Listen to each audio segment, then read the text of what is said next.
Hello, मी सिद्धी. माझं blog channel स्वागत आहे. तर आता पार्ट 2 मध्ये आलो आहोत.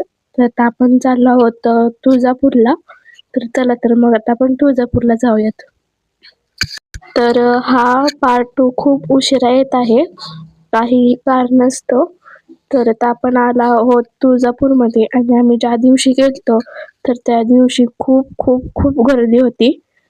कारण त्या दिवशी वीकेंड होता, त्यामुळे वीकेंड असल्यामुळे गर्दी असते. तुळजापूर मंदिराचे डेव्हलपमेंट खूप झाले आहे आणि खूप मंदिर मोठे वगैरे केलेत आणि बसण्यासाठी पण केले, वेगवेगळ्या सोयी सुविधा केलेत.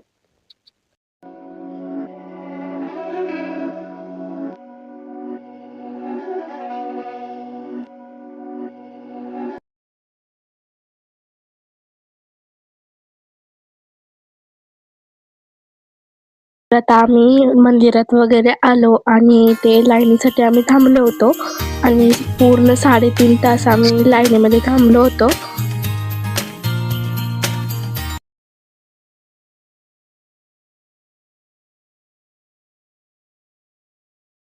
हे जे तुम्हाला मी दाखवत आहे हे आतमध्ये गाभाऱ्यामध्ये जातीबळीचा व्हिडिओ आहे आणि गाभाऱ्यामधला पण व्हिडिओ दाखवला आहे, पण देवीची ते व्हिडिओ अलर्ट नव्हतं, त्यासाठी मी काही व्हिडिओ काढला नाही.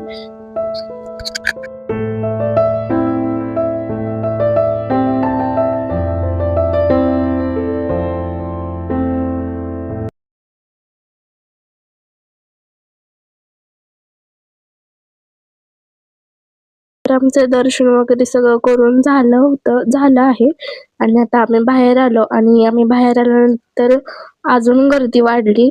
तर आम्ही आलतो म्हणायची इतकी गर्दी नव्हती, पण जसं आम्ही बाहेर आलो तर तशी खूप खूप गर्दी झाली. आणि ते बघा, आम्ही हळदी कुंकू वगैरे देवीचा प्रसाद घेण्यासाठी थांबलेलो.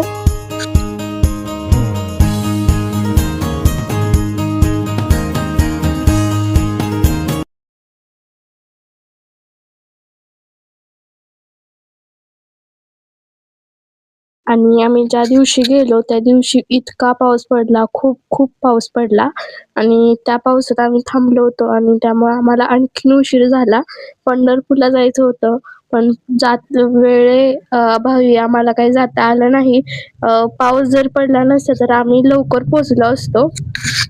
आम्ही ते जेवण्यासाठी थांबलो होतो, तुळजापूरमध्येच थांबलो आणि ते इकडचं खूप छान हॉटेल होतं आणि हॉटेलच्या बाहेर गायन वासरूचं हे होतं आणि कृष्णा पण होता तिथे.